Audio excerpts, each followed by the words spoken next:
فرائض بخوبی سر انجام دے رہی. یہ بیان ہے ہمارے DGI صاحب کا.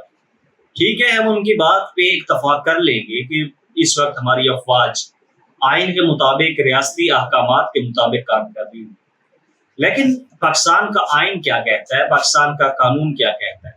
پاکستان کا آئین یہ کہتا ہے کہ پاکستان کے ہر ایک عام شہری کو اس کے حقوق میسر ہوں گے، اس کو آزادی اظہار رائے کا حق حاصل ہوگا، اس کے مال جان کی، عزت آبرو کی تحفظ کی ذمہ داری ریاست کے اوپر ہوگی. لیکن کیا واقعی اس وقت یہ ساری چیزیں پاکستان کے عام شہریوں کو میسر ہے؟ اگر گراؤنڈ ریئلٹی پہ دیکھا جائے تو ایسا کچھ بھی نہیں ہے. وہ لوگ جو ہمارے مال جان عزتوں کے محافظ ہیں، وہ اس وقت ریاست کے شہریوں کی عزتیں لوٹنے پہ مامور ہیں. ان کا کوئی اور کام نہیں ہے. خواتین کو، بچوں کو، ان کو ذلیل و خوار کرنا، ٹارچر کرنا، نوجوان لڑکیوں کی عزتیں لوٹنا، ان کی ویڈیوز بنانا، یہ ہمارے محافظوں کا اس وقت سب سے بڑا پیشہ ہے. تو اگر DGI صاحب کی بیان کو اور آئین کو دیکھا جائے تو اس میں کھلا تضاد نظر آتا ہے. یا تو پھر وہ اس آئین کی بات نہیں کرتے جو پاکستان کا آئین ہے، یا پھر پاکستان کا وہ آئین نہیں ہے جو ہمیں پڑھایا اور سکھایا جائے. خیر جو بھی ہے، آگے بڑھے. اسرائیل ایران کی جو ایک کنفلکٹ بڑھتا جا رہا ہے، ایران بار بار ریٹیلیٹ کر رہا ہے، بار بار اسرائیل کے اوپر حملے کر رہا ہے. اور ایران کے اوپر جو اسرائیل نے پہلا اٹیک کیا تھا، ان کے ایٹمی سائنسدانوں کو اور جرنیلوں کو ٹارگٹ کیا تھا، اس کا اب ایران نے بدلہ لے لیا. ایران نے ان کی انرجی سیکٹر پہ، ان کی ایئر بیسز پہ اور متعدد ایسے مقامات پہ اٹیک کیا ہے جس سے اسرائیل کو ایک بڑا نقصان کا سامنا کرنا پڑا. اور اب اس وقت اسرائیل کی حالت یہ ہے کہ اسرائیل کی فورسز، ان کے چیفز، ان کے سپاہی، ان کی عوام بنکرز میں چھپ کے بیٹھے ہیں. افواج میں اتنی ہمت نہیں ہو رہی کہ وہ گراؤنڈ ریئلٹی پہ آ کے ایران کے ساتھ جو ہے وہ جواب دے سکے، جوابی کارروائی کر سکتے. سب اسرائیلی اس وقت بنکرز میں موجود ہیں، اور اسرائیل کے اندر جو باقی ممالک کے لوگ ہیں، جس طرح سے انڈیا کے لوگ ہیں، تو ان کو بنکرز میں چھپنے کی جگہ نہیں دی جا رہی، ان کو باہر پھینکا جا رہا ہے کہ اسرائیل کے لوگ صرف جو ہے وہ بنکرز میں جا کے چھپ سکتے ہیں. اب اس کے اوپر ٹرمپ کا بھی موقف واضح ہے کہ وہ انکنڈیشنل سرنڈر چاہتے ہیں ایران سے، لیکن ایران ابھی تک اس معاملے کے اوپر خاموش نہیں ہے. اور صدر پیوٹن نے ایک سٹیٹمنٹ دیا روس کی طرف سے. وہ کہتے ہیں کہ ہم نے ایران سے مشاورت کی اور ہم نے کوشش کی کہ ہم ان کی حمایت کریں، ہم اس معاملے میں ان کے ساتھ کھڑے ہوں، لیکن ایران نے اس بات پہ بھی انکار کر دیا کہ ہم اس وقت اس حالت میں ہیں کہ ہم اسرائیل کے خلاف خود اچھے طریقے سے لڑ سکتے ہیں، ہمیں ابھی کسی اور ملک کی ایسی حمایت کی ضرورت نہیں ہے. اور روس کے صدر کا یہ کہنا ہے کہ ہماری خواہش ہوگی، ہماری کوشش ہوگی کہ ہم ایران کے ساتھ مل کے اسرائیل کو جو ہے وہ جواب دے سکیں. ہم ایران کی اس وقت حمایت کرنا چاہتے ہیں، اور ہم کوشش کریں گے اور اس چیز کا انتظار رہے گا کہ کب ایران ہمیں کال دیتا ہے اس حمایت کے لیے، اس امداد کے. اب جناب آخری چیز، سپریم کورٹ میں ایک آج فیصلہ ہوا ہے. یہ جو اسلام آباد ہائی کورٹ میں ججز ٹرانسفر ہو کے آئے تھے پنجاب، سندھ اور بلوچستان سے، ایک معاملہ تھا کہ یہ ججز غیر قانونی اور غیر آئینی طریقے سے ٹرانسفر ہو کے آئے.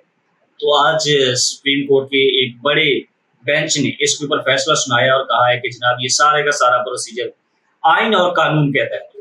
لیکن پاکستان کے اگر بڑے وکلاء، بڑی عدالتوں اور بڑے ججز کی بات کی جائے، جس میں جسٹس بابر ستار، جسٹس عائشہ ملک، یہ چند ایک نام اس میں شامل ہیں، کہ یہ کہتے ہیں کہ یہ سارا معاملہ غیر قانونی اور غیر آئینی تھا. ججز کو سینیارٹی کی بیس پہ ٹرانسفر کیا جا سکتا ہے، یا پھر ان کو چیف سینیارٹی کی بیس پہ لگایا جا سکتا ہے. لیکن پریزیڈنٹ نے اپنے احکامات کو، اپنے اختیارات کو استعمال کرتے ہوئے نچلے درجے کے ججز کو اٹھایا اور اسلام آباد ہائی کورٹ کا چیف جسٹس بنا دیا. لیکن اس فیصلے کی آج سپریم کورٹ آف پاکستان نے توثیق کی ہے اور کہا ہے کہ جناب یہ فیصلہ آئینی اور قانونی ہے، یہ سارے کا معاملہ بالکل ٹھیک ہوا ہے، اس کے اوپر ابھی تک کسی قسم کی کوئی دو رائے نہیں ہے. اب جناب آخری چیز ہے، رانا حیات صاحب ہے، رکن قومی اسمبلی ہیں مسلم لیگ نواز کی طرف سے. ان کا ایک کلپ سوشل میڈیا کے اوپر بہت وائرل ہے. وہ ایک کنوکیشن میں تھی، وہاں پہ ایک چھوٹا سا میٹنگ تھی، سیاسی میٹنگ ہوگی، کارنر میٹنگ ہوگی. تو جب اپنے حلقوں میں لوگ جاتے ہیں تو ان کے سامنے مسائل رکھے جاتے ہیں کہ ہمارا مسئلہ یہ ہے. تو ایک جگہ پہ ان کے سامنے مسئلہ رکھا گیا کہ ہمارا جو بچیوں کا اسکول ہے، گرلز مڈل اسکول ہے، اس کو ہم ہائی اسکول کروانا چاہتے ہیں.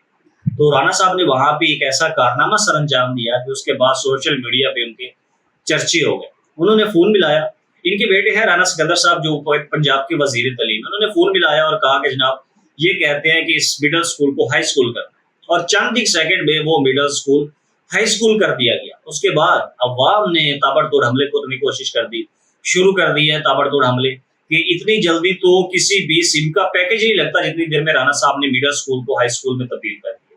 اور پھر یہ سارا معاملہ کرنے کے بعد جب وہ اسمبلی میں پہنچے ہیں تو وہاں بھی انہوں نے ایک اسٹیٹمنٹ دی ہے.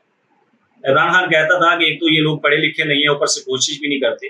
تو انہوں نے اسٹیٹمنٹ کیا دیا ہے نیشنل اسمبلی میں کھڑے ہو کے نیشنل ٹیلی ویژن پہ کہ آئی ایم ایف والی مائی کو شہباز شریف کے قابو میں آنے والی تھی، اس کے علاوہ وہ کسی کے قابو میں نہیں آنے والی.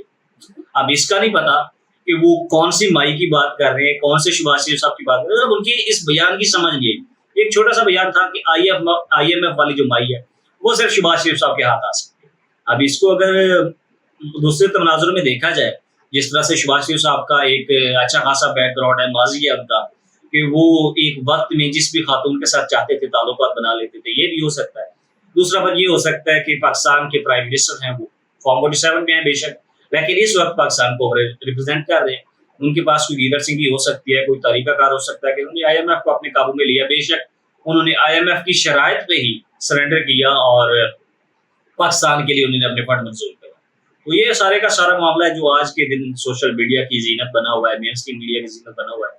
آپ ان ساری چیزوں کو لے کے کیا پوائنٹ آف ویو رکھتے ہیں، کیا رائے رکھتے ہیں، کمنٹ سیکشن میں اظہار ضرور کریں. آپ اس چینل کا خیال کریں. پاکستان زندہ